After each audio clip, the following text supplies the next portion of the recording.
What up, Take a y'all? We sip. live. God, This is you got you got to get that. You got to get that. We live.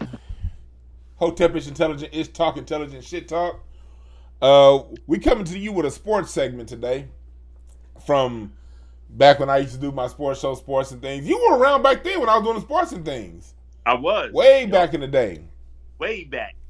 We have Matthew Maurer, the draftreview.com. This man right here is someone who, we met through a mutual friend on social media, that Greg Newell, whose father was Pete Newell, the greatest big man basketball coach of all time.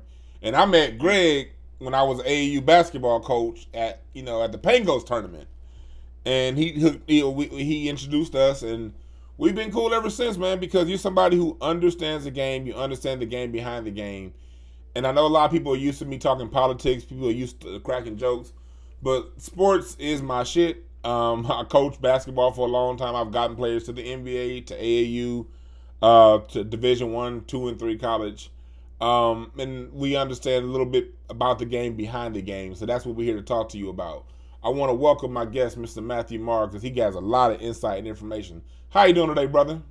Hey man, doing well, holding up, doing the best I can. As you should. As you should. We're here live. I want you guys to leave your comments in the comment section. If you have any questions, leave your questions, because we got a lot to talk about here today. It's just, the reason why I'm bringing this up right now, because, sports is back in the mainstream. Sports is back in the news. I for one was one that was like, you know what, leave sports. Sports don't need to be coming back. I was very cool with basketball staying off. But it's on now, so me, when I talk sports, I like to use it to how can we use it to our advantage now. I don't like to just run my mouth and gossip about it like they do on ESPN. We like to talk about what can we do, since it's here. So yeah, Matthew, man, tell them a little bit about your history and about where you come from when it come in the game of sports. Yeah, I mean, I'm just like any other kid growing up. Grew up watching Michael, Magic, Bird. Um, Started to become enamored with the draft process at an early age. I mean, as everybody may or may not remember, I might be showing my age here, but when we were kids, they used to do the lotto drawings.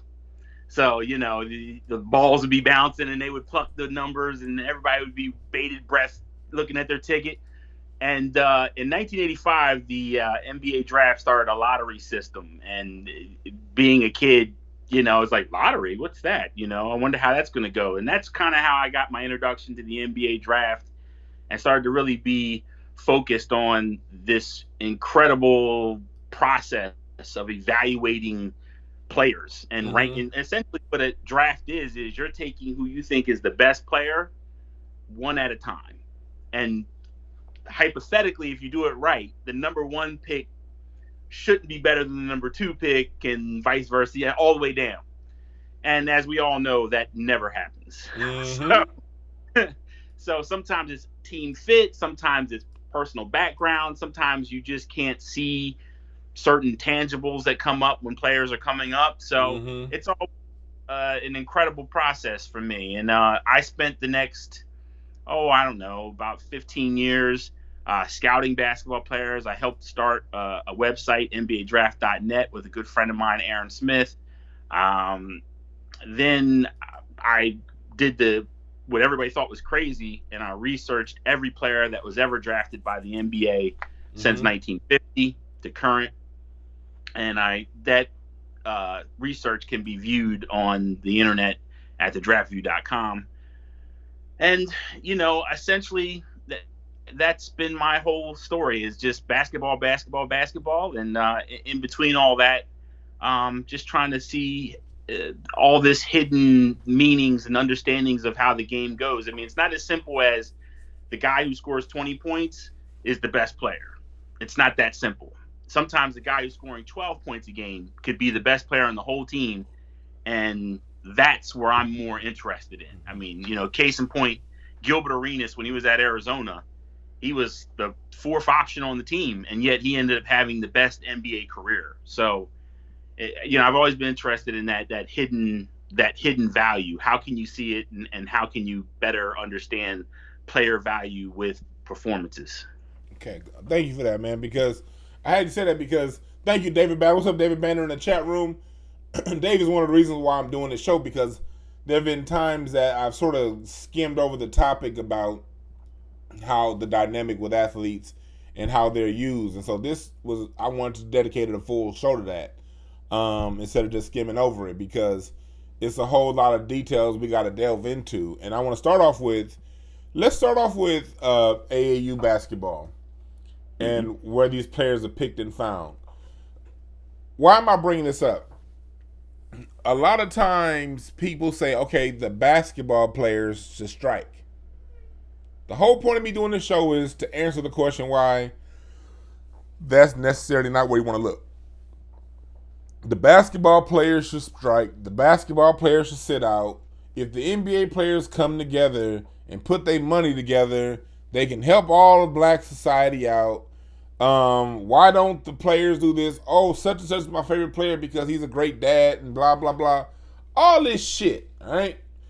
You know, all these things that you don't know, you don't see. Let's start off with AAU basketball. AAU is when, what AAU is basically replaced high school basketball. For those of us above the age of 35, 30, there was a time where when you played basketball, your high school games meant the most. And you got found and discovered through high school, and you got picked up by a college coach. And no, that doesn't exist anymore. It's still around, but the thing is now is you play AAU, which is travel ball. In travel ball, players oftentimes play for teams that aren't even in the same city they live in. You know, like the Compton Magic got people who live in Vegas and Oregon at different times in their career. And they'll fly these players to different places on the weekends to play their weekend tournaments. They recognize these players by the age of 11, 12. What'd you say? The blue chippers? The early blue chippers? 11, 12. Really, 14, 15 is when they, you know, for the most part. If your kid ain't discovered by 15, he's probably not going to make it.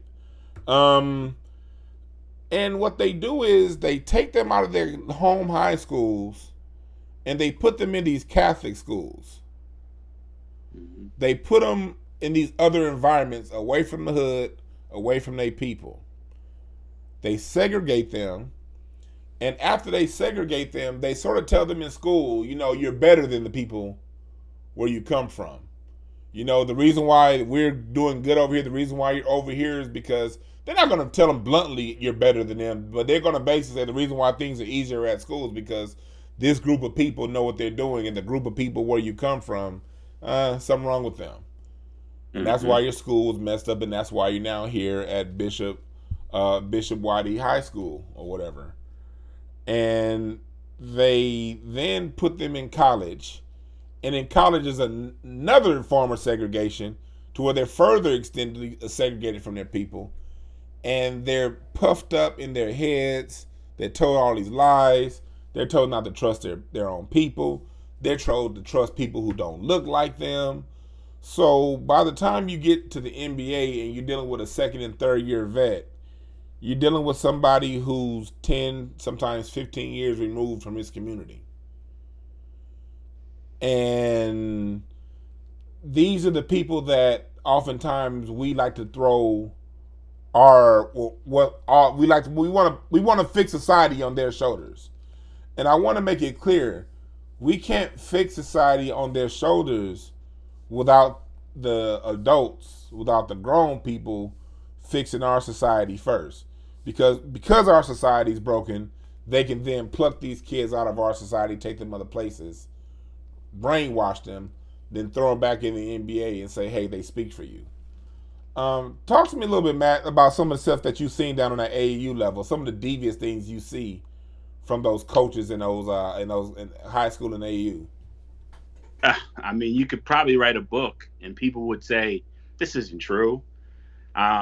You know, and again, I'll use the word alleged because, you know, in today's society, you got to kind of put that addendum there so that people can't, oh, he said something about AAU, let's sue him. But, you know, I've heard of alleged bagmen, guys showing up $20,000, to sit down with a young prospect, to talk about what tournaments they should play in.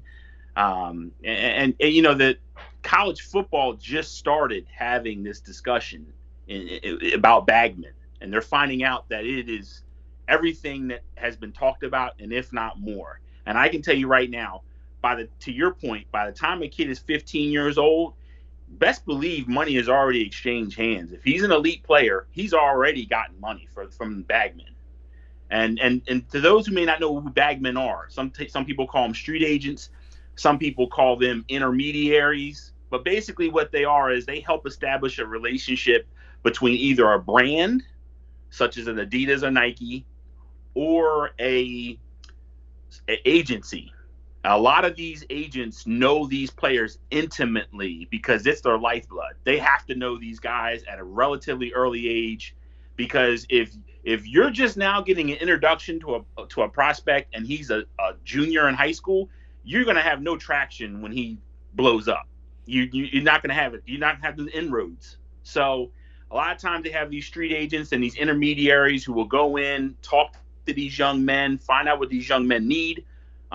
Unfortunately, because of a lot of the financial issues that are plague Black society as a whole, a lot of these guys, give them money, gifts. A lot of these things are used to help the family, and the family actually leans on these relationships in order to help themselves in these rough economic times.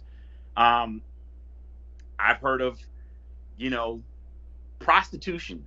I've heard of women, being introduced to young men 16, 17 years old to try to sway, hey, did you have a great time at your college visit? Like, yeah. And I got laid. You know what I mean? I mean, Jalen Rose kind of talks about this too, where he said when he was, and by the way, this is 92, 91 when Jalen Rose is talking about this.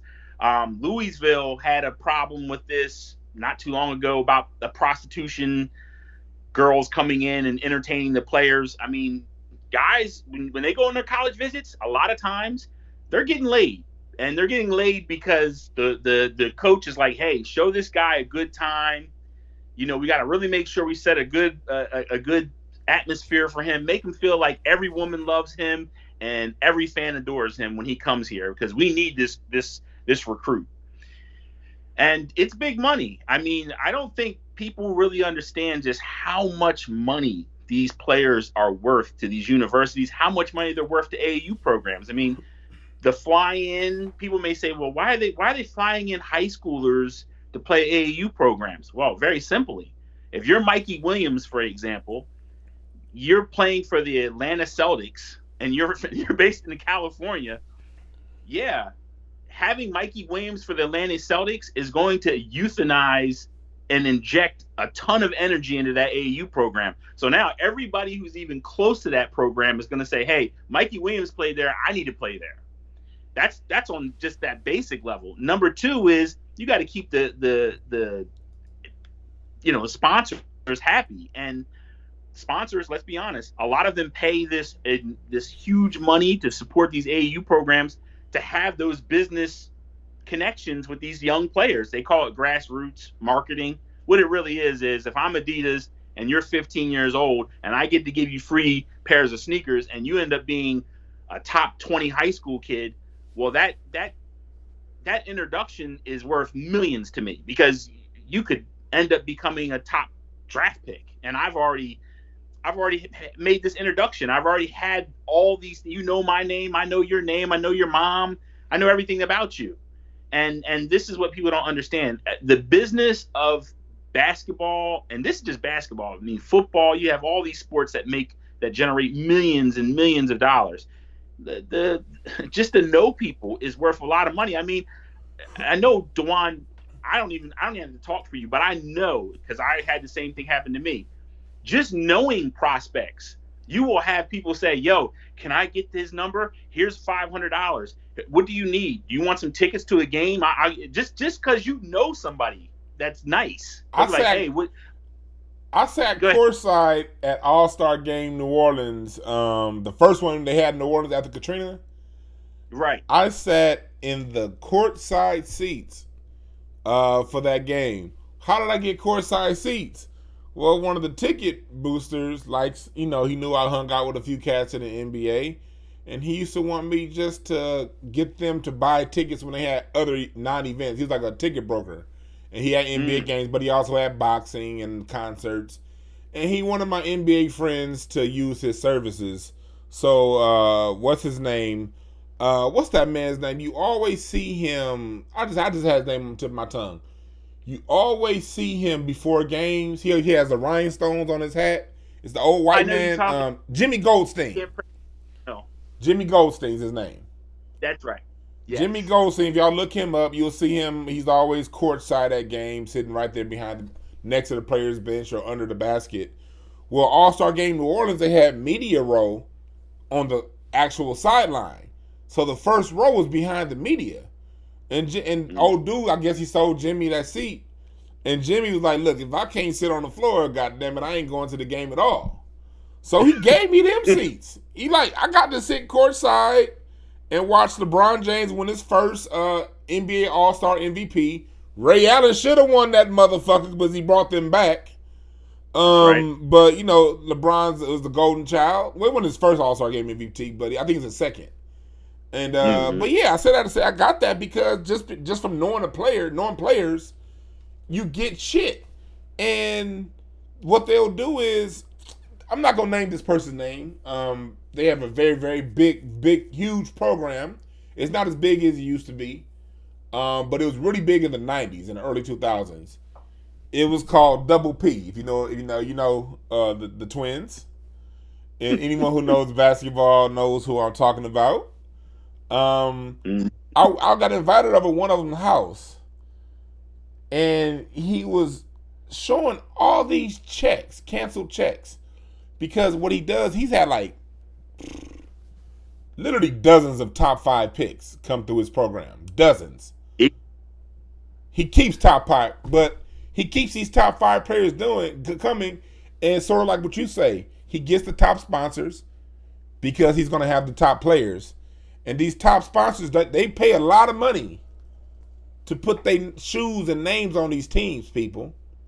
Players don't get none of this shit. None of it.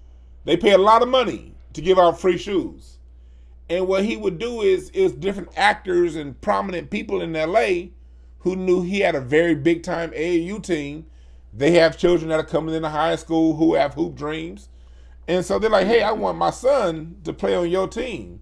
And there's multiple children of actors and actresses that donate these 10, 15, 20, sometimes $50,000 checks, to his foundation. Right.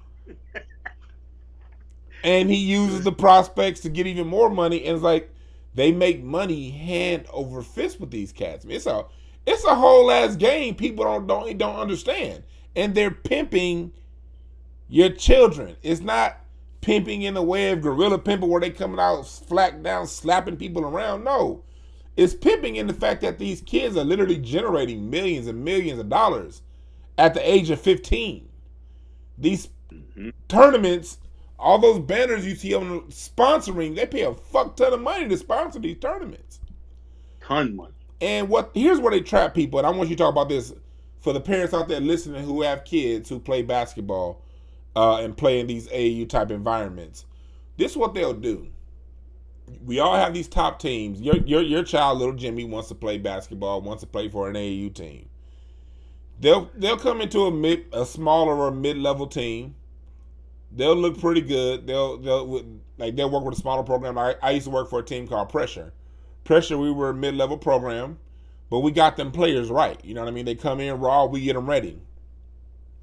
As soon as your kid starts to look like he's kind of good, these top-level teams will come and recruit your kid. And they'll say, we'll give your kids free Nikes, free Adidas, free whatever. Your kid will go to that team. Your kid will be lucky if they play 2 minutes all season. Why did they recruit your kid? Well, your kid wasn't identified at a very young age, at 12, 13. He was still goofing off and playing football, whatever. they've been investing money in this other kid since he was 12 or 13. Your kid look like he might be able to lock their kid down that he's gotten really good. So my kid doesn't have to compete against your kid. I'm going to recruit your kid to my team, free shoes, and sit him on the end of the bench, destroying his confidence and not giving a fuck about who he is just because he's fucking up my money. Tell me how many times you've seen stuff like that happen in your experience. I mean, I've seen it a ton of times, and unfortunately, to use an old movie line, parents keep falling for the banana in the tailpipe.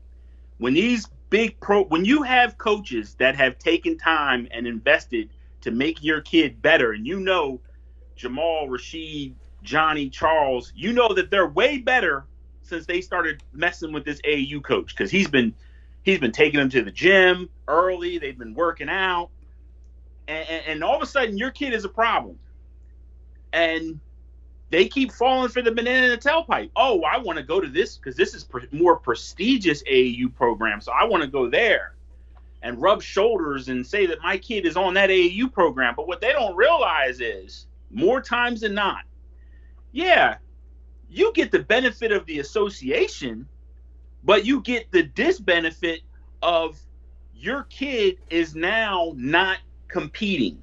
And not only not competing, but he's no longer adding more tools to his game. Because one of the things that builds basketball players more than anything is adversity. Mm-hmm. When you don't have something, because look, not everybody has a 40-inch vertical, not everybody has high muscle twitch fibers, not everybody is, an amazing ball handler. You learn how to become these things because you don't have them. And you got to figure out how to navigate in basketball without these things and how to become more and more efficient. I mean, one of the best scorers I saw in college, and he didn't have any of this stuff that I'm talking about, and I know he's right out of your backwoods actually, is Brandon Heath. A kid who went to San Diego State.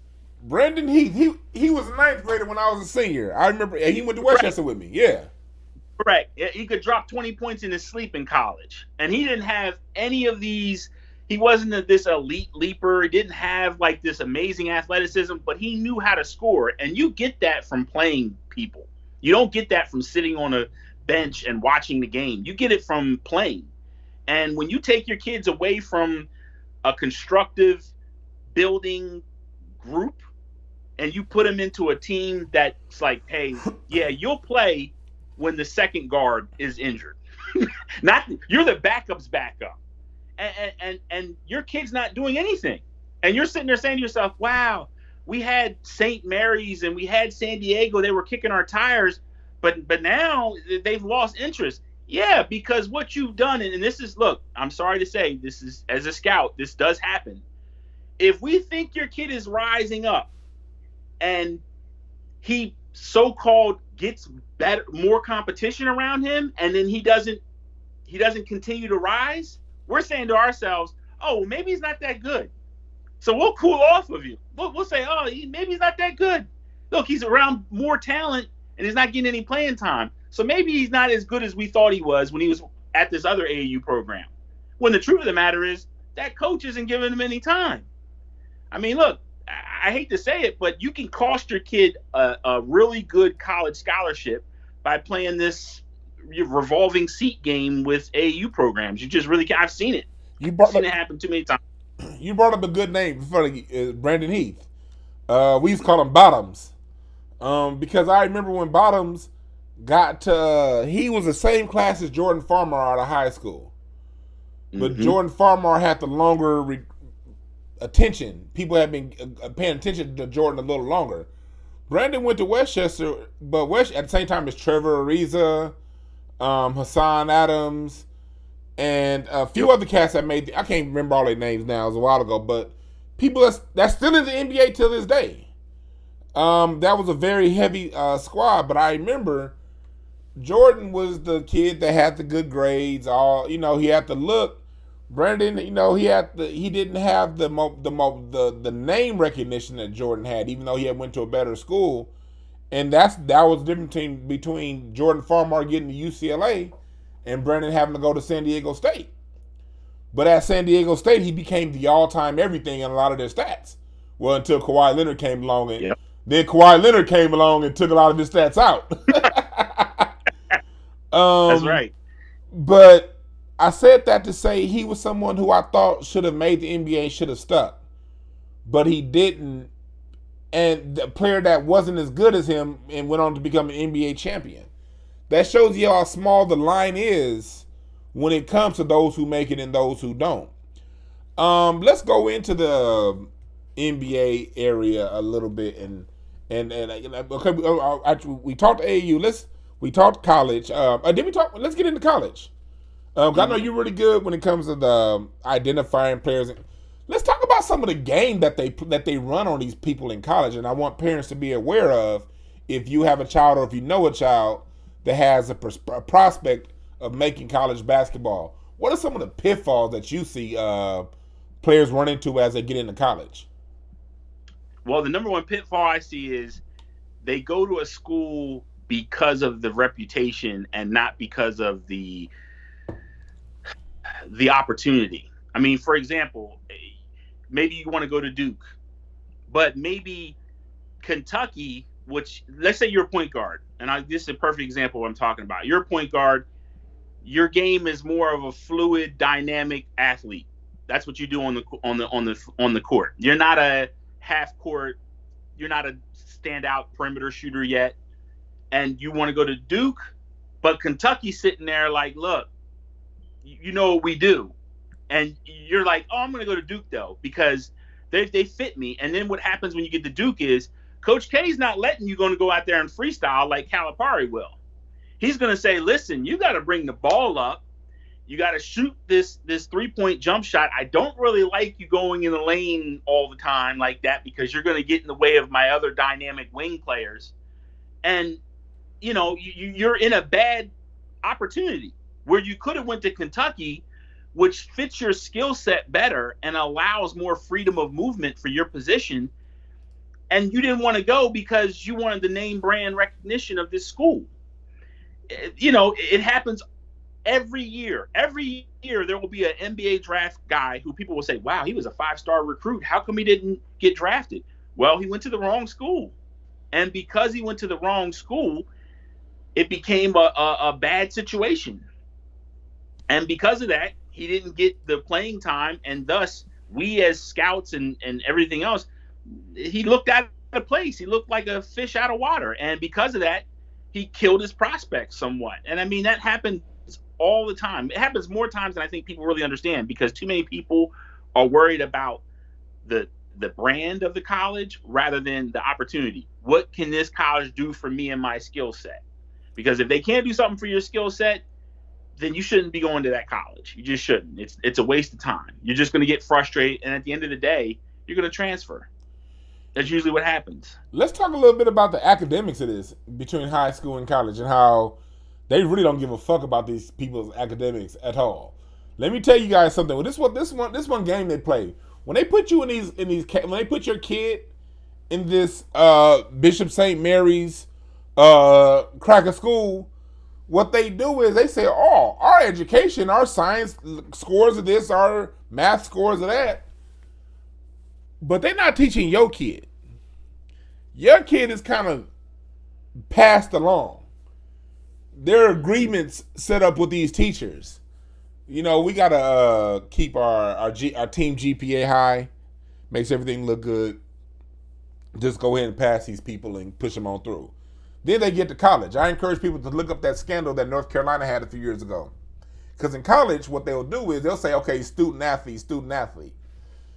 Your kid may be smart, but they'll say, no. You're going to major in history. You're going to major in a foreign language. And usually if you black, that foreign language is Swahili or some shit that you ain't never going to speak. You don't go to class. You don't get taught shit. So you go to school. You're not really being educated. And if you get injured, you got to remember this. These scholarships are year by year. You don't get a 4-year scholarship. You get 4 1-year scholarships. People don't seem to understand that. You get, if you're lucky, 4 1-year scholarships. Why do you get 1-year scholarships? Because if your child gets injured and can't play anymore, guess what? You got to go home. And if you want to stay, you better take out a loan and pay for this shit. Right. What are some things parents can do, like to buffer against this? One of my suggestions is you got to really pay really close attention to these coaches and ask these questions. Look at these programs. Pay attention to the programs and what the children, or not, they're not children anymore, what the college kids are majoring in. You see 12 players split amongst 3 majors, you should know there's a problem. Because if it's 12 players, there should probably be 10 different majors or 9 different majors going on.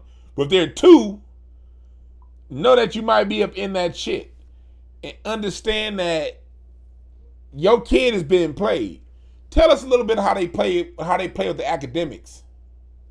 Well, I think this is the one thing that I think most parents get wrong more than anything. You always hear people talk about sports as the great unifier and it's a meritocracy and all this other stuff.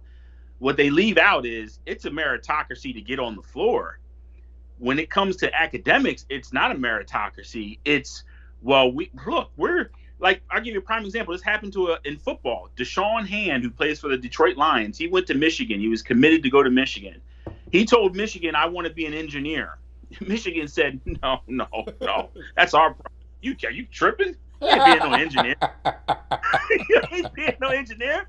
You can be in kinesiology, sports communications, criminal justice. You want to go to school.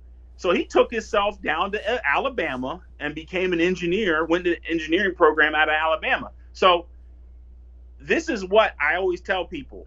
Don't talk to the coach. Coach going to tell you anything. You need to talk to the academic counselor and say, listen, what is the realistic opportunities my kid has for a 4-year degree here from this school? And if they're telling you sports management, if they're telling you communications, if they're telling you kinesiology, then and that doesn't really fit the skill set that you think your kid will be set up for successfully, then you shouldn't go to that school. And I hate to be a bad news bear, but listen, only the cream of the top get to the NBA. And I always tell people, because people always mock and make fun of guys that go overseas and make money. People don't understand how hard it is to make money in basketball as a player. If you can get paid in Belgium, Portugal, wherever, and you're getting paid and you're making money off your talent, hey, you got my respect all the way. But most guys can't even do that. So you're going to have to figure out your game, your end game. So is this a degree that you want to have for the rest of your life? Because, look, they're going to give you a degree. Just they're like, hey, here, take this degree. We don't care. They'll give you a degree. But the thing is, do you want the degree they want to give you, or do you want to have the college actually work for you? Because some of these colleges, they're degree windmills. They're going to give you a degree just like, hey, pick one of these 3 and it's yours. It's just like, get the degree that you really can make money off of, and that really is your what you want to do. Because look, you only got one time where you really have these folks.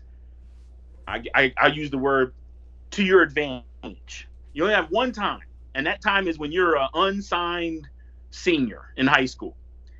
After you become signed, these coaches they talk to you greasy. They talk to you like you're the biggest piece of crap in the world. So you got one time to really make these people do what you want them to do for you. And I always tell players, take your time. Don't just jump on the first offer that comes in. Really take your time, soak up what you can, and make sure you make these colleges work for you as much as you're going to be working for them. That's good info, man. And that's I want to thank you for that, man. That's really good info. You guys listening to Hotep Ish Intelligent Ish Talk, Intelligent Shit Talk, where today we are covering sports.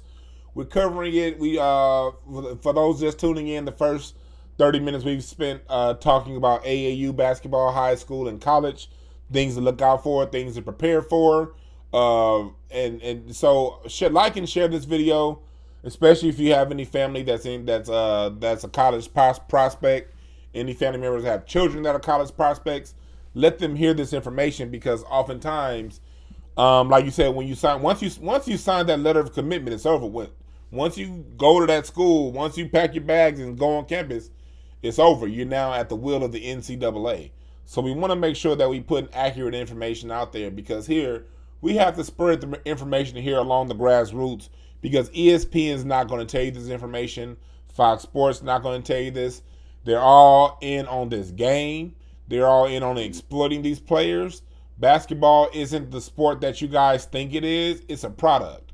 It's a product no other than t-shirts, shoes, cars, or whatever else. And I need people to understand that. We about to transition in talking a little bit about the NBA. Like, share, subscribe. Hotepish.com. Get your t-shirts. Get all that good merchandise. You see right there, Hotepish t-shirt. And we got our Black Scholar series. Fuller, Clark, Welsing, Van Sertima, Ben Yakinen. Some people like to support and talk about athletes and wear jerseys on their back. Me personally, I like to wear the names of the scholars who educated me and brought me and gave me the knowledge that I have on my chest. Thank you to the legends, Dr. Ben and Dr. Welsing, Dr. Clark, Ben Sertim, and Ben Yakinen. Get yours at hotepish.com. Let's go on in and talking about the NBA. Okay, so you made it through that gauntlet. You're now in the NBA. Mm-hmm. A lot of people think because they're professionally run organizations and scouts that just because they work for the Timberwolves or the Phoenix Suns that they actually know what the fuck they doing. One thing we see in sports is here's how let me set up the social dynamic of sports, then I'll bring you in. The dynamic of sports is what Dr. Claude Anderson says in his book, the title of his first book, Black Labor, White Wealth. Black Labor, White Wealth. AAU, college, NBA, it's about the labor, and it's about creating more and more and more wealth for those who they sign these contracts. How do they do this? Well, unlike baseball in the NBA, they tell you one or two players are really great, and they sort of shit on everyone else. They either ignore them or have something bad to say about them. In today's NBA, like we all know, the Golden Goose has been LeBron James for the last 18 years. And now it's Luka Doncic and Giannis, whatever the fuck his name is. They overinflate their value, tell you they're the greatest, make a whole lot of money off of them, and then leave us here arguing and shit. People always ask me, why did I stop doing sports and things? I stopped doing sports and things because I got tired of these grown-ass men getting these emotional connections to athletes and arguing for these people as if that was your uncle, as if they paying you. Some of y'all argue for your favorite athlete like straight up hoes. Argue for they pimp. Stats are the driving force behind these false narratives that they can create in sports. Talk to us a little bit, Matthew, about one, how stats are used to preach who the best is and who isn't, and how the power dynamic of racism is used in the NBA. Let's start off with stats. Well, stats, there's two players right now I can talk about when it comes to stats, and that will illustrate the point better than anybody. So right now in college basketball, the one player that does not get talked about, when they talk about career numbers, his numbers never get brought in, and that's Robert Parrish when he played at Centenary. The numbers are never put into context. I mean, his numbers are ridiculous, but every time it comes time to talk about a player, they go up to 1980. They'll do that cutoff since 1980. The player in the NBA is Wilt Chamberlain. They'll do the same thing. Oh, since 1975, where they put that cutoff point, because they know if they go beyond that cutoff point, it's not going to be your favorite, which is Michael, LeBron. It's not going to be those guys. It's going to be Kareem. It's going to be Wilt Chamberlain. It's going to be those guys that are going to be talked about. And rather than give you, the viewer, this information, they want to keep the information with a certain set of guys, which is LeBron, which is Michael Jordan, which is Luka Doncic. it's unfair, but this is what is done. I mean, like for example, and I talk about this all the time. Not only are stats used against players today to create narratives, they are also the highlights of the stats are used to like illustrate like this greatness. I mean, I lie not at all. And Dewan will actually remember this because I actually said it on my Facebook page. I saw Luka Doncic put the ball between his legs on an assist. Okay, great play, awesome, dude. James Harden did that 3 times in one game. In one game, no one talked about it. No one talked about it. Nobody. Luka Doncic. Oh, let's put it on replay and the whole Sports Center and oh my God, this guy is amazing and da da da, and then you build this narrative that Luka Doncic is the greatest 21-year-old that ever lived. I mean, really? So we're gonna leave out Moses, we're gonna leave out LeBron, we're gonna leave out Kevin Garnett and all these other guys. Like, come on, like this is an insane statement you're making here. Like, I mean, yeah, he's a beast. Sure, he's done his thing. I give it up. I mean, black society has always given it up for players when they prove themselves. I mean, growing up in my neighborhood, I knew black dudes that were like the Larry Bird fan club. They love Larry Bird. So I think ESPN tries to paint this narrative that, like, for some reason, Luka Doncic is being hated on because of his skin tone. They also tried this nonsense with Stephen Curry about, his light skin and all this. Look, since the time immemorial, if you've been good in America, we black Americans have said, accepting. yo, it's nice. That boy is nice. And we'll even give you pet names. That's my white boy. Or that's my dude. See, he's bad boy. We always do that. What Stephen A. called Aaron Rodgers. He's a bad man. I mean, we have always given respect. It's usually when it comes time for our players, our people that look like us, where all of a sudden that same respect isn't reciprocated. All of a sudden it's, well, he didn't win the title though, but he averaged 30 points a game. What else can he do? I mean, James Harden dribbles too much. Yeah, he's doing too much. James Harden is painted as a selfish, arrogant scorer, but yet Luka Doncic, whose game is almost similar to James Harden, it's a carbon copy of James Harden's game. Say it again for all of them in the back, man. Luka Doncic's game is a carbon copy of James Harden's game. They got you niggas hating on James Harden, saying he can't do this, can't do that, and have you loving the white boy who took a dumbed down version of his game. Yeah, that's it. But Luka Doncic is not. He's unselfish, dude. He takes the same shots James Harden does, but James Harden don't got no good IQ. Like, but Doncic is a genius. He's taking the same shots. Like, come on. Like, this is the kind of games they play. And again, people keep falling for this banana in the tailpipe. Same thing with LeBron. Like, look, I love LeBron. LeBron's one of the greatest players of all time. But that's the problem. When you discuss players, you have to say that before you start talking about them, because now if you don't give that respect before you start talking about him, oh, he's a hater. It's like, no, I'm talking about the game from an analytic standpoint, from a just me and you talking about this player. I don't have to be his cheerleader. Like, yeah, he can play. Everybody knows LeBron can play, but we don't need to make him sound like he's the best player of all time. Like, you don't have that's ridiculous. Like, why do you have to do all this? I noticed this after Anthony Davis hit that game winner the other day. ESPN talked about how LeBron James gave him the courage to hit that game winner. Like, why can't we just give Anthony Davis the credit for being great? You know what I mean? And right. I want to address someone in the chat room said those older guys were also playing goofy bums. No. At every point in the NBA, talent was relative to everyone that was within it. So, that's right. Especially, and this is one thing I don't like when they say, like, you brought up Robert Parrish earlier. They'll say, well, back in the day when they were playing against players who were 5 feet tall. No, that was the 50s. When you talk about the 60s and into the 70s, that was the era of the center. Wilt Chamberlain dominated a tougher era for his position than Michael Jordan dominated for his position in the 90s.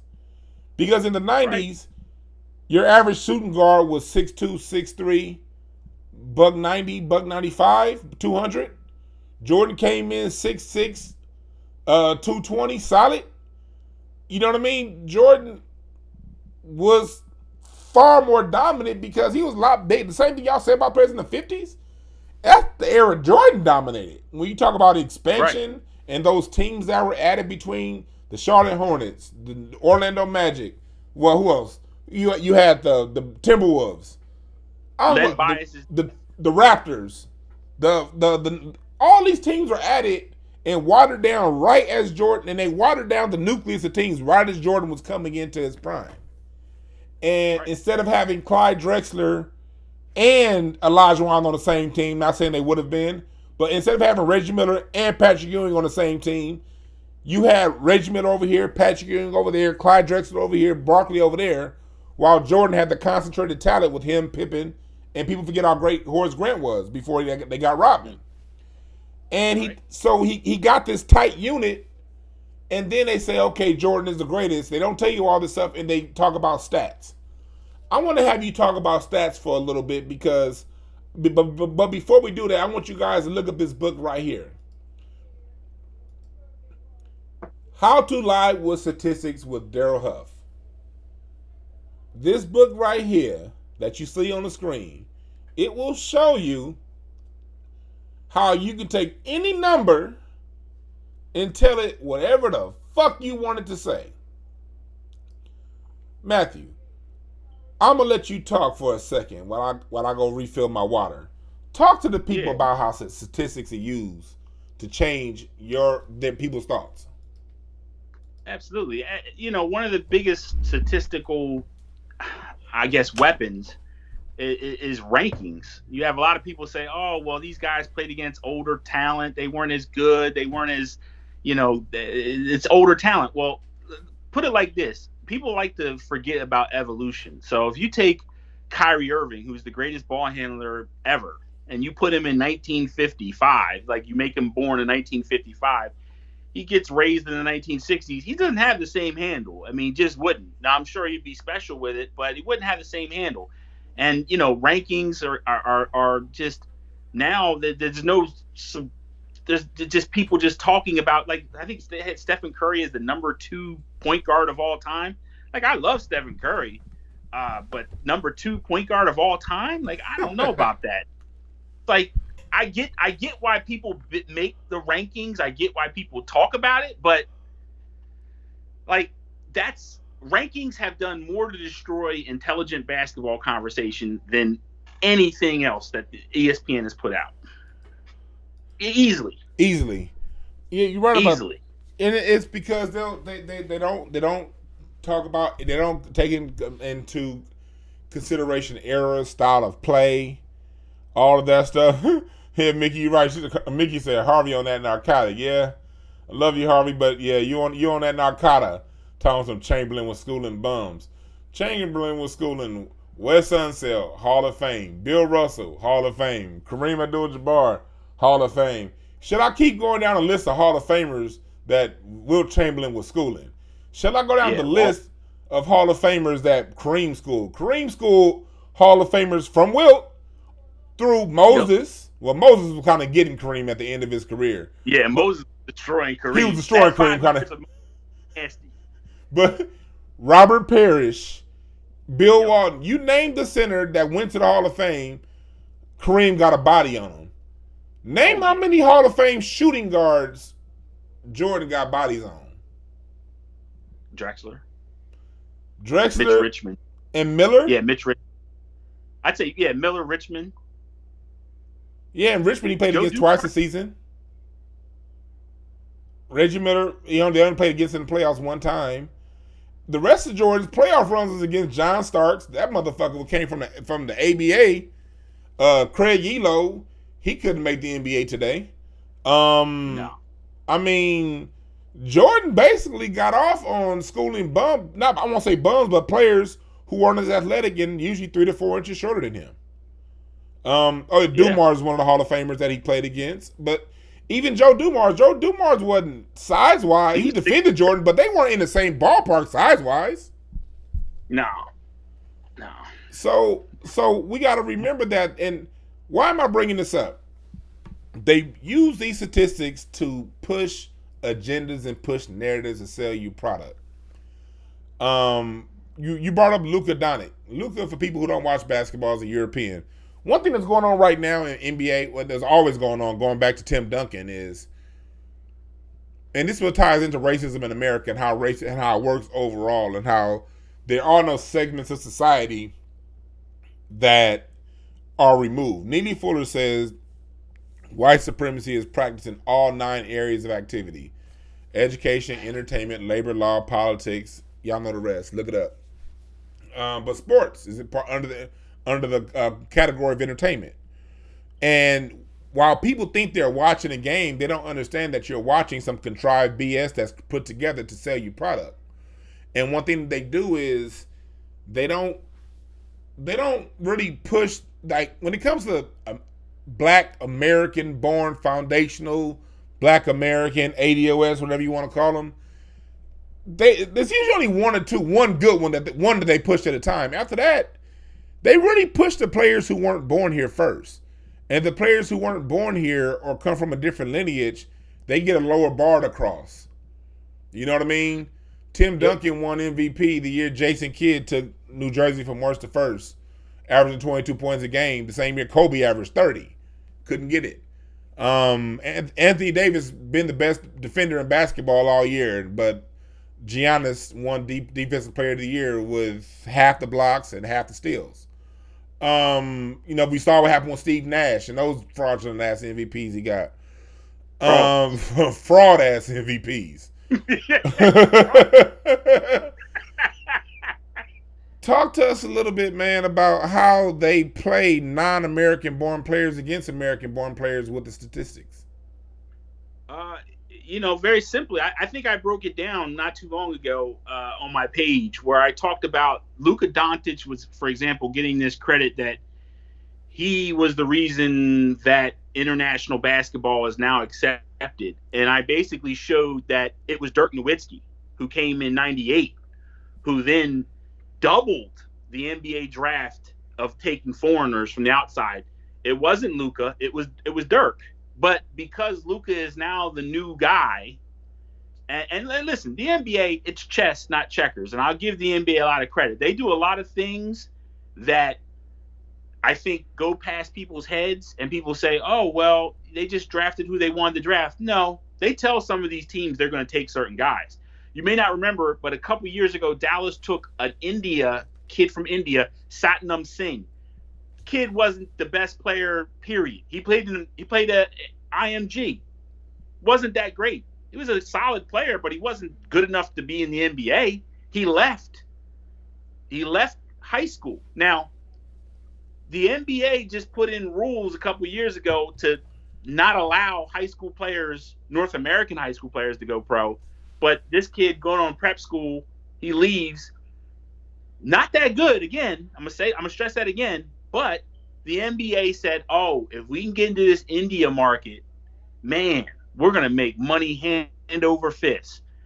I think it was 97, Wang Shizuju was drafted by Dallas. He was an all right player, but they really did it because they saw Yao Ming. They saw, like, oh, we can start putting in this relationship with China, and we can start eating off them. What about 2010? Lakers drafted Wang Zhuzhu coming off the championship, and they were saying, oh, he's a 6'10" Chinese Magic Johnson. Right. That motherfucker got in the game and it looked like tragic nonsense. Like, the fuck? That's what they do. And people think it's all about talent with these draft picks. No. Some of these draft picks are done because, look, we need to put in inroads to get these relationships going. And like Daryl Morey, I'll give you a prime example. This is the biggest example of race and privilege in NBA. Daryl Morey, the Houston Rockets GM, can make these comments, fracture a relationship that's profitable by billions of dollars with the NBA, and he still has a job. And literally people got on and got mad at LeBron James for not making certain statements. But this guy, who's supposed to be this genius, says these statements, doesn't even understand the complexities of what's going on with Hong Kong and China from a political, conversation, just says these things and thus creates this issue with China and the NBA, which has been fruitful for the NBA beyond measure. Oh, it has. They're making money. Oh yeah, that Chinese relationship. Yes. and he still has his job. Meanwhile, they haven't gone any farther in the NBA to the NBA finals. They haven't gone there. And this also leads me to the Doc Rivers, Mike D'Antonio discussion, because for some reason Doc Rivers is looked at as a bad coach, but yet Mike D'Antonio, who's had 4 MVPs, 5 if you count Nash just 2 times. Yeah. Okay? 5 MVPs he's had, no titles, never been to the NBA finals, and yet he's better than Doc Rivers? Like, how? Doc Rivers, a lot of people don't know this. Doc Rivers is actually getting into the top 10 of all-time wins list of career NBA coaches. He's not a scrub. This guy can coach. But for some reason, Mike D'Antonio is looked at as a genius, but Doc Rivers is looked at as just a guy. Oh, he's a player's coach. They kind of like disrespect him from an intellectual standpoint. He's not an X and O's guy. He's more of a player's coach, which is just racist speak for we don't think he's that bright XO's wise, but he knows how to. We're not gonna give that nigga credit for his brightness. Right. But D'Antonio over here, he's a genius. He doesn't have any rings, but it's all the players' fault. But meanwhile, Doc Rivers, yeah, Clippers lost, but it's all Doc Rivers' fault though. You see how the it switches there? Yeah. It's D'Antonio's a genius. It's the players' fault. It's the coach's fault. But yeah, Doc Rivers, yeah. So I mean, it's right these about things that go on all the time. When you bring up Doc, people that know me know that I was with those Lob City Clippers years. I was there. I got my friends and family pass. I'm gonna look for this goddamn friends and family pass one of these days. It's somewhere down here. But I was with that team. I was with that team a lot. Sometimes even on the road. And like Doc Rivers would get the blame, but it was like Blake Griffin would freeze up, wouldn't shoot, wouldn't do his responsibility, wouldn't rotate on defense, fucking up the whole system, and Doc Rivers would get blamed. At the same time, I didn't realize how many MVPs D'Antoni's had throughout his career. And he hasn't even gotten to the finals with one of them. Not one. And so I want to bring up something someone said in the chat room. In the chat room, 3J said international ball players are getting drafted at a higher rate to ensure that there are less black men becoming wealthy. That's a great point. Because that was also what the last 2 lockouts were about. People always talk about, well, these athletes are getting paid all this money. I don't know if people understand that the way the salary cap is structured, there are only a couple players per team, and on some teams, no players that are really getting any kind of significant coin. Back in the 90s, before the first lockout, you could have your Samaki Walkers, your up-and-coming players who weren't proven getting a $70, $80 million deal. Because they could spread that money up and down the roster. They had the lockout back in 99 to make less money available to the players. Players' revenue share went from like 61% down to 58% of the amount of money that they drew in. And then they had the other lockout in 2011, where players' share went from 58% of the revenue to 52.5% of the revenue. And what they did was they made it to where, okay, Steph Curry can get signed for $250 million. So can Clay. But when you get past that, the rest of those guys, if they want to be on a championship team, they're playing for league minimum. And how these players don't get paid like a business the way you can write off all these business expenses. They're paid as employees. They don't get to write off any of that stuff. They get paid every 2 weeks. First check usually being September 15th of a normal season. That's first payday because that's usually when the training camp usually starts the second week of September. So you get paid every other week. Oftentimes going into the NBA, players are behind the button because they They take advances, right? It takes a That's lot of right. money when you were going to Carolina. Now you have work NBA workouts all throughout the country to work out for different teams. You have you played for UCLA last year, so now you got this appearance to make. You have all these commitments, and all those commitments require money that you don't have. So agents and agencies advance you this money. Now you got an apartment that you got to stay in your new city. You don't have the season ain't started yet. Who's gonna cover that rent? Your advance. Okay, you want a car. You want to be able to get around. You want to be able to eat throughout the summer. You didn't get paid in college. You're not gonna get paid till September 15th. How does that get covered? In your advance. So you have players coming into their rookie year, sometimes $1.5, $2 million in debt. A debt that they can only pay back every 2 weeks out their paycheck. The owners know this shit. So when it comes times to say, okay, we're going to stand for injustice, yeah, the top 2 players you see, they probably can afford that. But the rest of these motherfuckers, if that check don't come in 2 weeks, they're in trouble. They pay auntie rent. They pay their cut. They buying their nephews. They paying for their nephews karate. They paying for they bought mama a house. All these niggas buy my mama a house. They never got enough money to pay for that house cash, so they got a mortgage on that motherfucker. People think they buying these houses cash. When you get your paycheck every 2 weeks after Uncle Sam done took 45% of what you make, it ain't no buying no goddamn house cash. Now that you have to pay your agency back and everybody else that you owe coming in. Talk to us, Matthew, about some of the off-court things that you see in the NBA environment that play into the things that people often judge them for not doing off the court. Yeah, I mean, I think I only knew a couple. Or should I say, I only knew a couple guys that would allow me to know the intimacy of how hard it is to manage this money, because it is a little embarrassing when you find out that this guy isn't just supporting his baby mom, his house. He's supporting grandma, mom, my uncle, my cousins, my nephew. Like they're supporting a whole generation, multiple generations of family members, on top of their hang-oners, their friends that grew up with them, that had a part in them doing well, and the extravagant.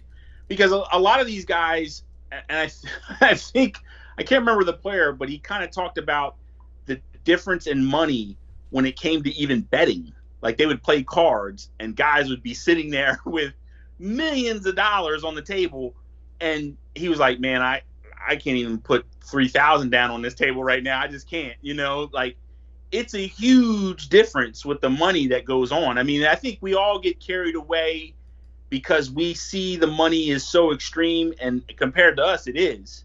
But what people don't understand is a lot of these guys, they overextend themselves. They got their agent taking 3%. They're giving, they're being poked and prodded to give money back to other places. I mean, it's insane the amount of wealth that they're almost kind of forced to kind of give out to a career that might only last 3 years.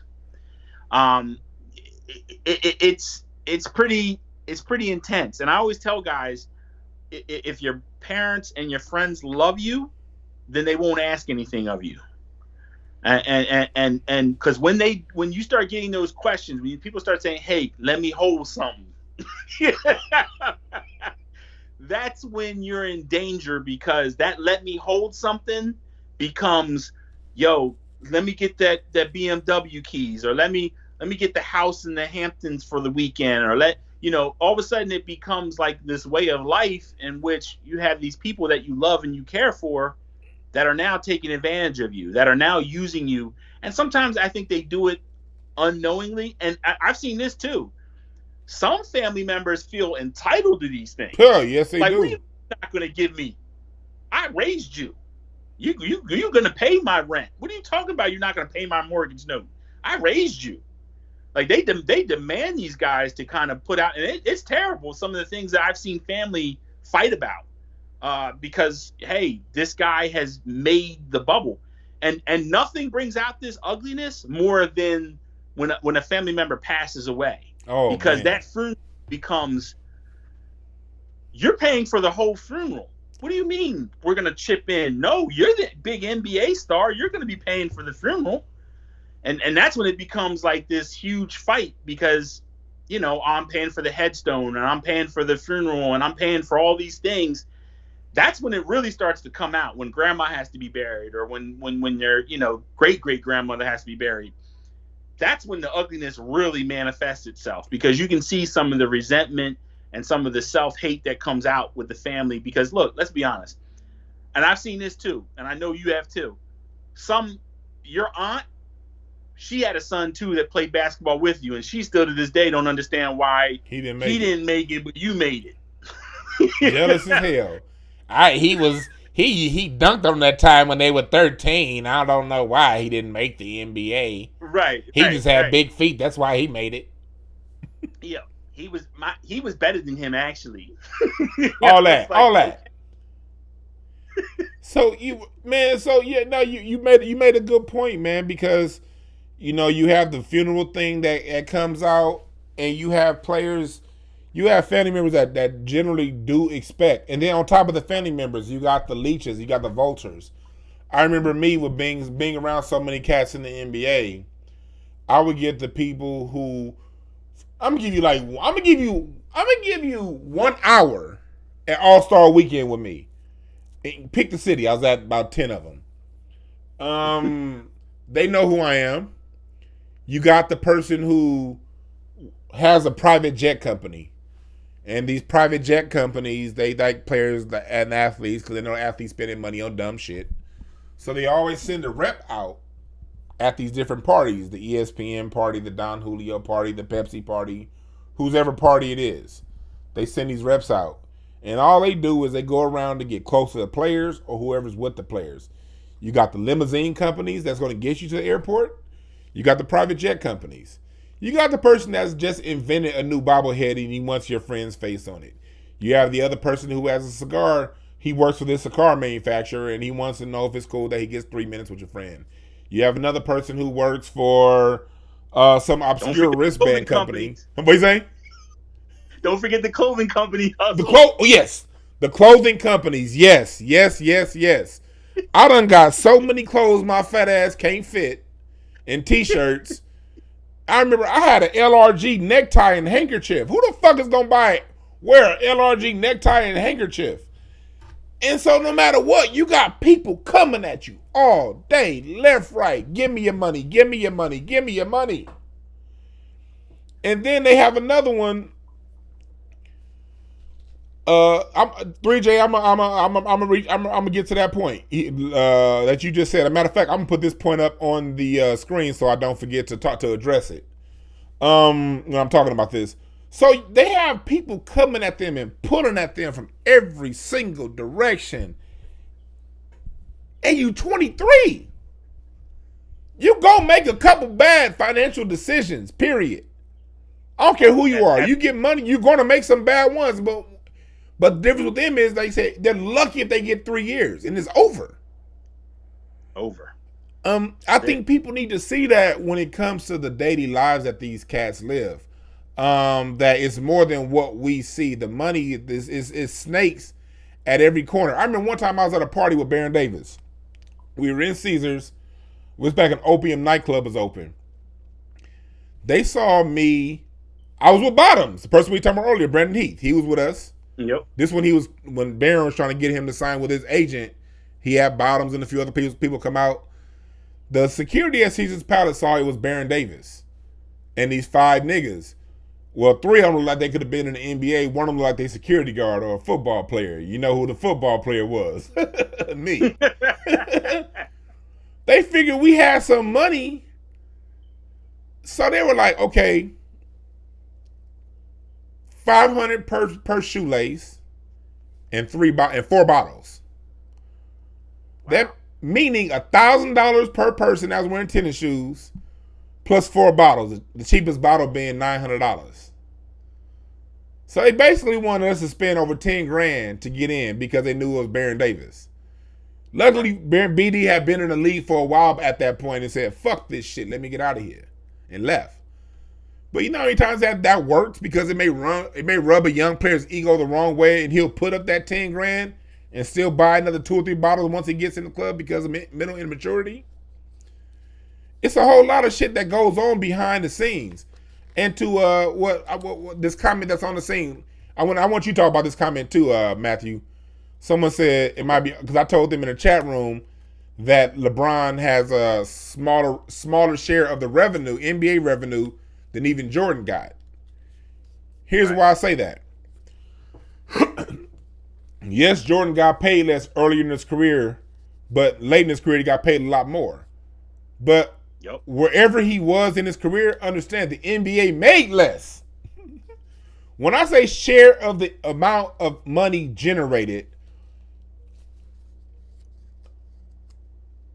Jordan generated a lot of money for the NBA. So does LeBron. But in Jordan's NBA, just go and look at any arena when Jordan played. You didn't have that bar that goes around the arena's advertising ads. Each one of those ads on that bar, they pay tens of thousands of dollars to get their name put on it. You didn't have behind the court structure, you didn't have sponsored NBA courts. You didn't have Wish on the jersey. You didn't have these sponsors on the court. Each one of those sponsors pay a lot of money, which means more money that's generated revenue-wise. The last TV deal, the reason why they created the NBA lockout, the last TV deal was a $24 billion deal. Every team in the NBA gets $100 million in September before the season starts from that deal, independent of any other side deals that they may have. The NBA is generating on itself 80 times the amount of money that it generated when Michael Jordan played. Easily. LeBron gets 30 of that. That ain't shit compared to what he's making these motherfuckers. The NBA was not making the level of money it made during Jordan's era, and it's not a slight on Jordan. It's just that as time moves along, these evil motherfuckers find new ways to squeeze more money out of people and find ways to pay you less. Yeah. Talk a little bit, Matt, about that, about like the revenue and how it's gone down and how like these players generate more than what they get. Well, I think the big thing that is undervalued is what I call, I wouldn't call it like a branding. I would call it more of a personality. These players aren't just players anymore. They're personalities. And maybe it's the Jordan effect from Jordan becoming a personality. But like, take, for example, Patrick Mahomes. He got $500 million. Patrick Mahomes is not a personality. Patrick Mahomes is just an athlete. LeBron James, Kobe Bryant, these guys are personalities. They've become bigger than just basketball. They've been bigger beyond their sport. I mean, Kobe before, God bless. Kobe before he passed got an Emmy. I mean, he got awards for doing, TV stuff. I mean, he was being an entrepreneur. He had other little visions for women's basketball and everything else. LeBron has got his Wish Academy and all this other stuff he's doing, like giving people, scholarships to colleges, and he's become his own, entity, if you will. So think of it like this. The NFL and Major League Baseball, what you have is 30 franchises. Well, football, I think, is 32. You have 32 franchises, and you have, 2,500 athletes. What's going on in the NBA right now is you have 30 franchises that actually have about 10 corporations operating within those franchises. LeBron is a corporation. Stephen Curry is a corporation. Kevin Durant is a corporation. These guys aren't just athletes. They literally can make millions of dollars without touching the basketball. They are generating that much income. And yeah, maybe it's the Jordan effect. Give credit where it's due. Could be. But the point is, to your point, I think athletes have had to develop and had to evolve because of, to your point, which is the NBA has figured out, hey, we're going to make this money and we're going to do extra stuff and you guys aren't going to get this money. So players are now becoming more and more intelligent about their brand and understanding what their value is and understanding, hey, if I say this on social media, Joe Budden had just made a brilliant podcast about this. Yes, he has. Listen to that Joe Budden podcast on making money on all areas you're generating. He said he had mentioned a liquor company talking about what he used to drink. And that liquor company the next day went to him and to get advertising dollars to say, hey, we heard you mention our name. We'd love to be a part of your podcast. Here's some money. Joe Budden isn't just a rapper now. He's now his own movement where he says things and it has an immediate benefit financially for himself. LeBron is the same way. If LeBron, look, my website is nothing. If LeBron would sit there and say, hey, the Draft Review is a great place, you guys should go visit out, man, my website would probably be worth $1 million tomorrow. You know what I mean? It's like, that's the kind of power these guys have now. And the NBA, if you really think about it, like, what's LeBron making for a year? Probably, I'd say, with his shoe money and everything, I'd probably say, $100 million? Probably about 100. What do you think? A little under 100, probably. Right around 100. Right. He should be making that alone out of the NBA. Just for playing basketball, he should be making over $100 million. Like, just because that's how much his corporation and brand is worth to the Lakers organization. I mean, look, we can say everything we want to say about LeBron, but the truth of the matter is he's the biggest force in basketball right now. When he does things happen, and they're going to happen fast. I mean, look, he brought anybody who brings Cleveland a title. He's a force. I mean, I think there was an article done upon this about how much LeBron going back to Cleveland meant for the city from a revenue standpoint. It was like ridiculous, like billions of dollars literally changed hands just because he went back to the city to play for the Cleveland Cavaliers. Like, these are the things that people don't count when they talk about players' money. Like, people would love to talk about how much players make. I don't think he's worth all that. What people don't realize is when LeBron signed to go to Cleveland, all that property up in Cleveland that he played near doubled in value. All the sports bars and all these places that make money off the Cleveland Cavaliers, they were making hand over fist money when he returned back there. So you're not counting those dollars because it's like what Jay-Z said, like they start hating on you when you start making money like athletes, So it's like people don't want to pay attention to the how much money these guys generate by themselves for other people. They want to concentrate on how much money these guys are getting just on themselves. It's like, no, do you realize how much money LeBron is actually giving the league? Like, he's giving them more than he's getting. Trust me. And I said because Phil Knight became a billionaire in like 1992, 93. Jordan didn't become a billionaire until 2015. Yeah. And Jordan is the person that made Nike. You know what I mean? LeBron James gets basis points relative to what he generates for Nike. You're right. His contract with the NBA should be for at least $100 million a year. Do people know that that little Wish sign that the Lakers have on their jersey? Wish pays the Lakers $14 million a year to put that on their jersey. The Lakers signed a 20-year deal with Time Warner Sportsnet, $3 billion, pays them over $100 million per season before the season starts. The Lakers get over $100 million from their own private network, not including the other $100 million they get from the NBA for their TV deal for the ESPN. And we remember when the lockout happened before. People forget this little thing, this little chess move the white supremacists made. hard liquor companies it was illegal to sell hard liquor during an NBA doing sports because they could sell beer, but they couldn't sell Hennessy, Jack Daniels, none of that stuff because of a morality clause. Well, when the lockout happened and the economy crashed in 2009, 2010, they said, hey, the NBA is losing money. We need to get rid of this morality clause for a temporary time so we can get as many advertisers as possible. They brought on Jack Daniels, Hennessy. Now you hear Nas talking about Crown Royal and all that shit. Charged them premium dollar. They back to making their money, but they ain't saying we about to bring that morality clause back.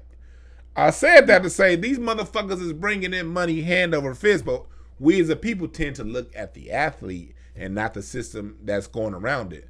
The reason why we're having this episode and we're having this talk is to expand our viewpoint to what's going on around what we just see. Oftentimes, we as a people, we waste time talking about what other people can do and should do. And I'm not saying people have bad ideas. You do have pretty good ideas, but your ideas aren't going to mean anything if you don't understand the whole context of the situation. It's easy to say what someone should do if you don't understand the intricacies of what they do. We're here to give you the intricacies of what they do. And this is something that I'm definitely going to want, Matthew, if you cool with it, I want you to come on a little more regularly to talk about these topics, especially as we're here in sports season, because, we're not here to just gossip about sports. We're here to learn. Anything that's happening outside of us, around us, is something that we can learn from. What can we learn from? What's the learning lessons of us having this discussion? Let's get into the learning lessons. I'm going to start the learning lesson by addressing some of the things being said in the chat room. People are making really good ideas, and they're saying, hey, look, we should just start our own league. Great. Okay. How? It's good to say we're going to start a league. How does that get done? Let me tell you how it gets done. It gets done by when we as a people focus on our business class with the same intensity we focus on our sports class. Parents find $4,000 to pay for AAU season coming up. Parents find money to buy that Lebron poster, but your child don't know who George Washington Carver is. They shouldn't know who Kevin Durant is without knowing who Johnny Cochran is. They should all know who Kurt Flood was, first free agent in all of sports, baseball. They should know, it's okay that they know who Luka Doncic or Giannis Antetokounmpo is, but they should also know who Thomas Jennings is, inventor. They should know who they are. Why should they know all this stuff? Why should they know business? Because the only way we're going to get our own league is if we have our own businessmen with the foresight and the ability to make it happen. If we have our own lawyers to put the paperwork together. Because you can't say I'm going to start my own league and then go back to the people loyal to them folks and say, hey, set it up. They're going to put a trick bag in it like they do every goddamn thing else. So starting a league isn't something that we can do overnight. This is a long-term vision that we should have. You know your kid run like he got two left knees. He's not going to make the NBA. But he might be a good sports agent. Go ahead, Matthew. Yeah. I just want to touch on one thing you said, because I think it's something that we as Black Americans have been taught is a bad thing. And one of the things you mentioned was we need to have our own lawyers and our own things. And Cumberland Posey, if many of you may not know, he's in the Hall of Fame. He should be in the Basketball Hall of Fame, but right now he's in the Baseball Hall of Fame. He actually owned the Monarchs, which is one of the greatest Negro League teams ever. When they interviewed him and they said, how do you feel about Jackie Robinson going to Major League Baseball? And he said, it's going to be devastating because we are giving up our own independence and our own lawyer, our own GMs, our own scouts, basically we're giving up the equity of who we are just for inclusion. And I think that's the one thing we as a black people in America, we have to stop worrying about inclusion, and we have to start worrying about, to your point, history, learning how to, the best. No one teaches like history because it's already done, and you get to learn from the mistakes of it. So I always tell people, like, the worst thing that was ever done to the civil rights movement was the term minorities, because it became a symbol of, well, this isn't for you guys exclusively. We're going to include all these other groups. Never mind that you had this 400-year struggle. We're going to include all these other groups that is going to cover it. And I think that we as a people, we have to understand that it's okay that we have our thing. It's okay. We can have our own league. We can have our own lawyers. We can do black business and do it just as good as any other business. And unfortunately, we've been taught, or should I say more like programmed, that having something that's black fully is not good. And we have to break ourselves out of that mindset. I just wanted to really quick say that because I see too many people always worrying about, well, we can't do that. So, hey, I thank you for that, man. Don't apologize. That was some game right there you just gave. Salute to you, man. Thank you for that. And you got something that dope to say. You can cut me off any goddamn time. Shit. That was some real shit. That was some real shit. You know what I mean? Because as a people, before 1950, it was after the 50s when sports, and really into the 60s, when sports became the thing that it is right now with us. Before sports was a really big thing, black people, I always say this all the time, black people were inventing air conditioners, cars. We were the master masons, the engineers, the scientists. We were the brains behind this country. People like to keep it to slavery. People forget part of slavery was the engineering too. I just talked last week about some of the great minds that we've had, and I talk every week about the different great minds that we have here, that we had as a people and have as a people. And the reason why I keep bringing that up is to remind us who we are. We often now in America, because of what we see, the representation of us, we only see ourselves oftentimes, unfortunately, as athletes and entertainers. Because those are the only places that we see ourselves doing well in from at a young age. You know what I mean? Yeah. We got to know that we've had we were slaveries, but there were slaves like Philip Reed, who built the Capitol building in D.C., engineered it.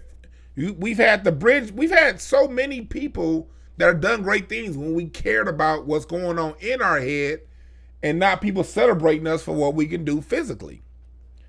Mm-hmm.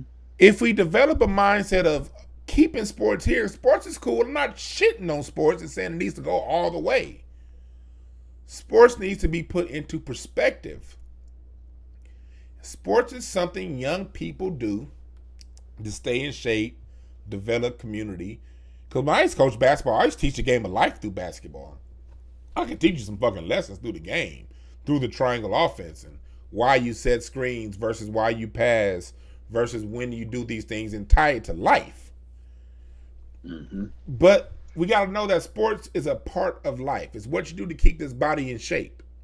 There's more to life after that and with it. And when I talk to kids, I talk to them from the perspective of, say you do make the NBA and play 10 years. As rare as that is, say it happens.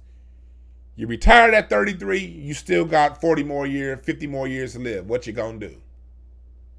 All right. If we cultivate the minds of our children,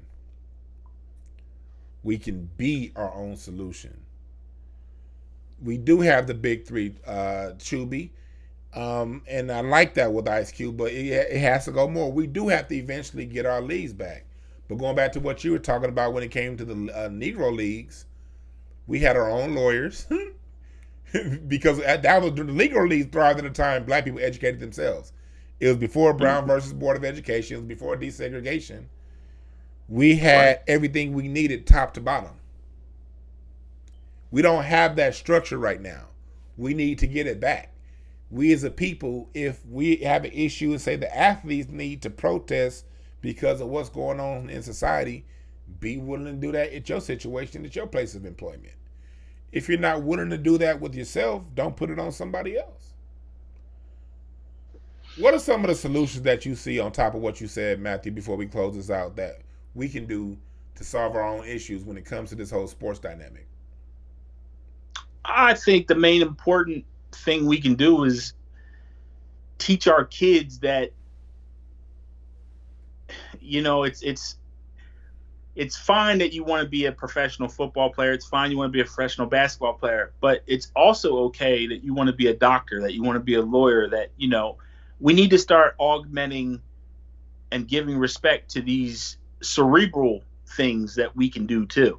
I mean, Chris Rock said that he lives in this gated community, and he says he's the only famous person in his community. Everybody else is a doctor or a dentist or something like that.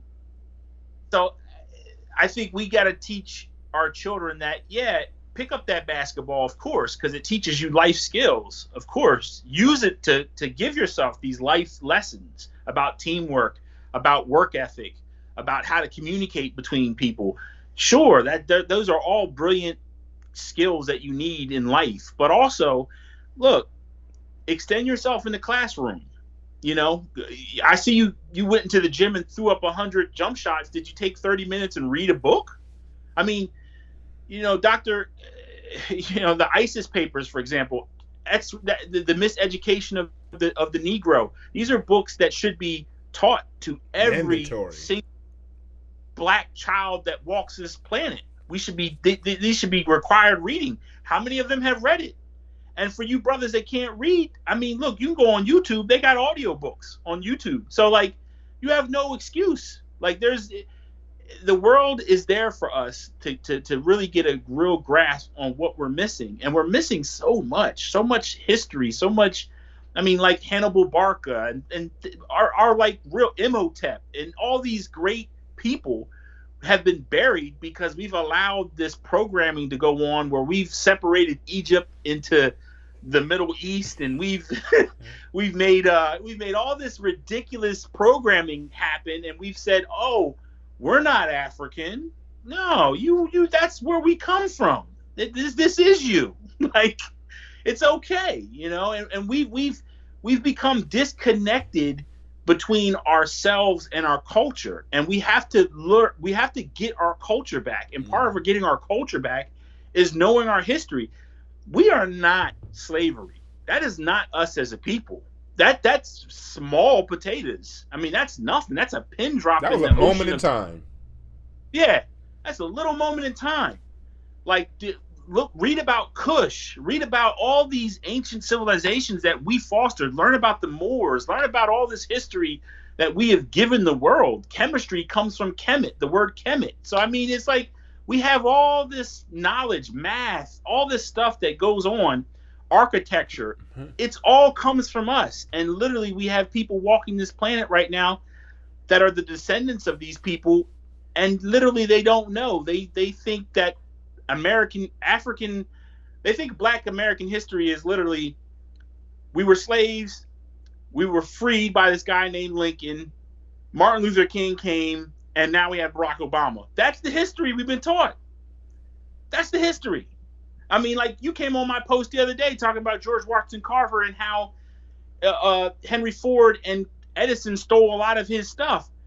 We don't know about this stuff. A lot of people don't, and we've become ignorant. We know about Nikola Tesla, but yet we don't know about George Washington Carver.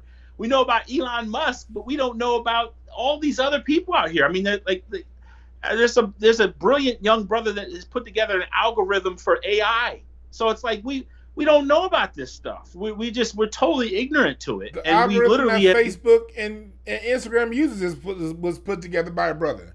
And he making more money than any athlete you can name. Right, exactly. But we don't know his name, and our community should know these names like we know these sports players. We should know them because that's literally what we have to do. We have to start idolizing the intellectual pursuits as much as we idolize the athletic pursuits, and that's what we got to do just to move forward. people always ask me, how do I know so much history? How do I remember so many things? Well, because I was a person that remembered everybody's stats. Like, my wife laughs at me because I remember years by who won the championship that year. If you tell me 1993, okay, Bulls versus Suns, 1993. That's what short. That's when they beat Charles Barkley and the Suns. If you say 1997, okay, Bulls versus Utah Jazz, number 1, not number 2, because that was 98.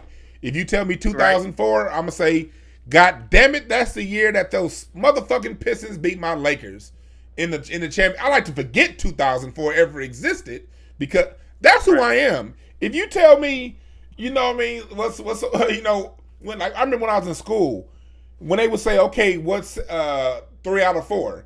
I'll be like, okay, that's 75% because I remember the free throw percentage from last night when James Worthy made 3 out of 4 free throws. So that's right. I was the person that but when I went to school, I struggled in math. I got D's in math, but I remember stats. If you know what I mean, and so It's like it was using what I already have and say, you know what, if I can use all this information for sports, I can use this. My brain works this way for sports. That means it works this way for anything I apply it to. So if I apply it to history and the betterment of my people and learning information that's going to make me a better person, who can then spread the information and help make other people better people, I'm going to use it more there than I will over here in the sports game because, you know what I mean? The minute, did we lose you, Matthew? Nah. Okay. I was thinking like the minute someone tells me, we gonna talk about 2001, I'm gonna say, oh yeah, that's the year the Lakers won championship, went 15-1, lost game 1 against the Philadelphia 76ers when Allen Iverson stepped over Tyronn Lue, and they won June 17th, my 20th birthday. You tell me my 20th. This is how basketball I am with people. Right. Before I got here, I'm gonna tell one story. We got a lot of people listening. I'm gonna tell this one story before I got here, man. And I think you've heard this story. Y'all heard that story about Chameleonaire, right? Yep.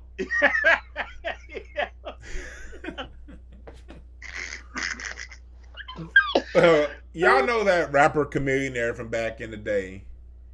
Had that little ass hit record. Cool dude. Well, he's cool dudes. Making a hell of a lot more money now as a tech guy than he was a rapper. Facts. Well, Chameleonaire was the toast of the town in 1990 and 2008 when we had that All-Star weekend in New Orleans. I been seeing him all weekend because I saw him at the Players Union party. Frankie Beverly was on stage and he kept walking past the stage, and then Magic was like, hey, yo, young man, stop walking in front of the stage. There's a legend on the stage. So, he was doing all kind of fuck shit like that throughout the weekend. Well, we were at a pool tournament later on that night. I was playing in a pool tournament. We were against Reggie Bush and Sean Payton. This is their first year in New Orleans before they won a Super Bowl. And Chameleonaire was there. T.O. was there. They were auctioning off stuff.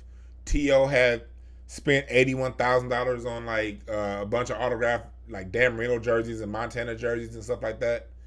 Well, Chameleonaire bought a Michael Jordan signed jersey. And I saw him buy it. I saw him win it at the auction. I don't know how much. It was a few grand. Later on that night, we were at Michael Jordan's party in New Orleans. And Chameleonaire walks up to Michael Jordan and asks him to sign his jersey. Michael Jordan standing there with Paul Pierce, Ray Allen, and Kevin Garnett. This was the year that the Celtics won a championship. They hadn't won it yet. This was the All-Star weekend leading up to that year that the Celtics Big Three won their first championship. So the Big Three was all standing up together at Michael Jordan's party. Michael Jordan came to talk to them, and I'm literally about 6 feet from this whole thing. Chameleonaire comes up and says, hey Jordan, can you sign my jersey? And Michael Jordan looked at him. Then he looked back at Paul Pierce and said, who's this nigga? You saw Chameleonaire's face go from giddy to nigga lost all his confidence. Then Paul Pierce was like, no, hold on. That's Chameleonaire. He a rapper. He got a song. Michael Jordan said, I don't give a fuck who this nigga is. Tell him to get the fuck out my face and have him hit my secretary if he want this shit signed and put some money on it. Get the fuck out my face. That shit was so goddamn funny because it was open bar. I was like on my ninth Hennessy and Coke. If y'all want to know more about that story, Google or YouTube Chameleonaire Michael Jordan, and Chameleonaire tells you the story himself. I was like 6 feet from that shit when it happened. And when I tell you that was some of the funniest shit, let me tell y'all something. You don't necessarily want to meet your heroes. These niggas is assholes.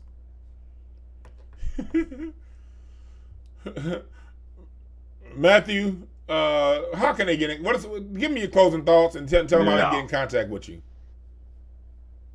No. You're breaking up. Oh shit, I think we got a connection issue over here. Yeah, we got a connection issue. Yeah. There you are. Can you hear me? Well, look, I'm having fun, had a blast. It's cool chopping it up. We definitely got to do this more often. We breaking up. Oh, breaking up. I can see you. Can you see me? Yeah, you kind of pixelating and you're breaking up a little bit. I see you, but I can't. What you're saying is scatting in and out. I think we lost. I can see Matthew. you, but I can't hear you. I think we lost him. Hold on. Well, let me do this. Y'all see Matthew's name on here. You see his website, thedraftreview.com. And also add Matthew Maurer on Facebook. If you're on Facebook, it clears up. You see his name. Chubby in the chat room. He a friend with him. He always is talking that good shit when it comes to sports. He's always giving that information. He talks about sports from a perspective you're not going to necessarily hear on ESPN, because we care more about the game behind the game, what's going on behind sports, than we are than necessarily what they're telling you, because there's always more to what's going on than what they're saying. I'm going to go ahead and call him back, and hopefully if he picks up, he can go ahead and tell you guys goodbye. Y'all hear this sorry-ass Skype ring. There you see me now? Yeah. Go ahead and give me your closing thoughts. Okay. Yeah, look, it's always great chopping it up, man. We definitely got to do this more often. In closing, I like to just tell people, look, always, do your homework. Do your homework on everything. When it comes to news, when it comes to this election, the thing that I see more, and just not just talking about sports, I'm talking about everything.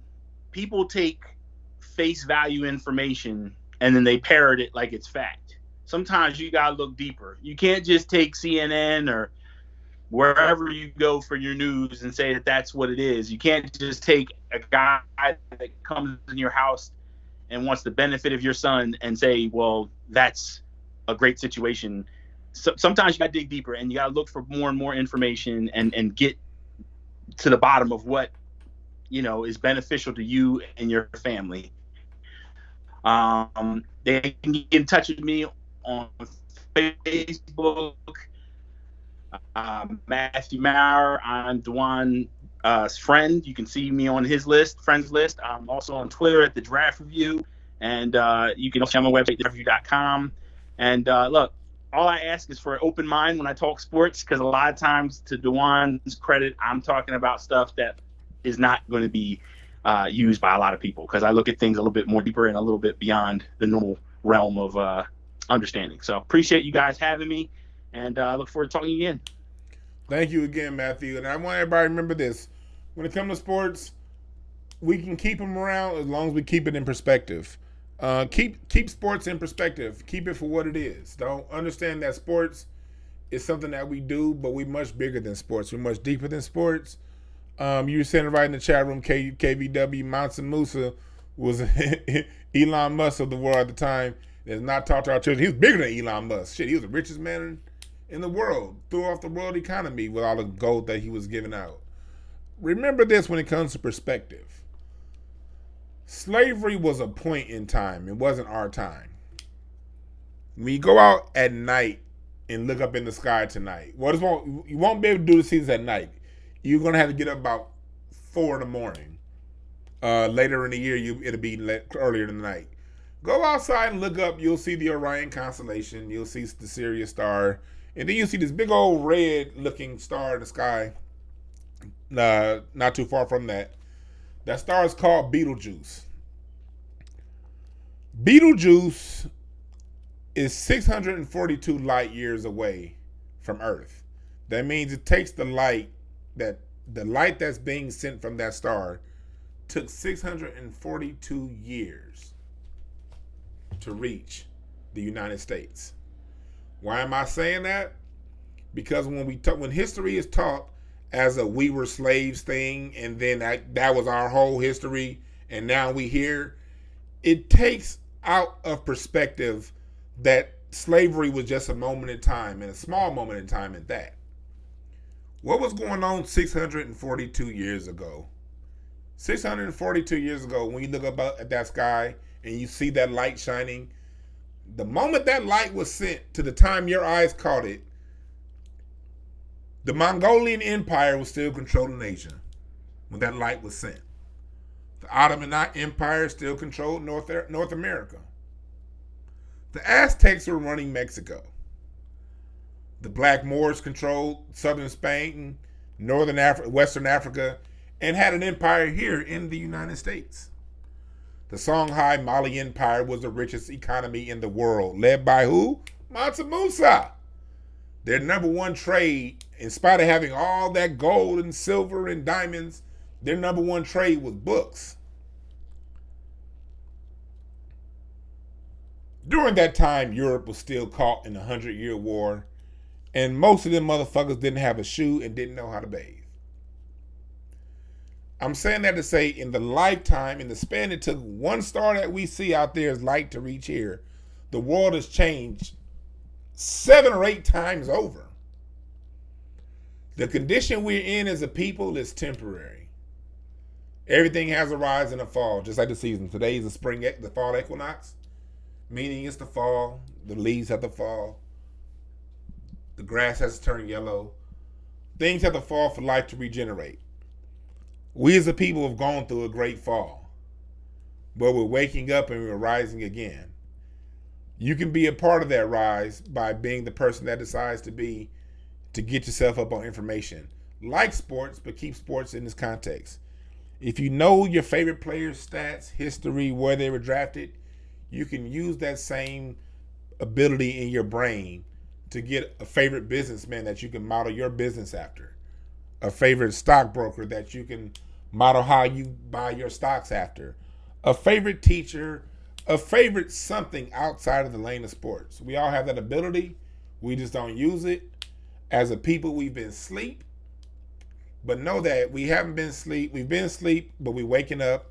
It hasn't been that long we've been down, and we can make it even shorter if all of us as individuals decide to wake up individually, and those who do that, we can then come together collectively to come together and wake up and change this shit as a people. We can do it in a couple generations. Remember that. Thank y'all for listening. I'm on my way out to Craig Facts. We're going to be on at 3:30 today. My name is Dewan B, and remember this.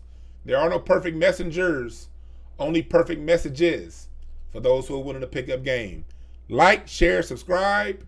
Send this off to everybody you know that does sports so we can get into this. My name is Dewan B. We out.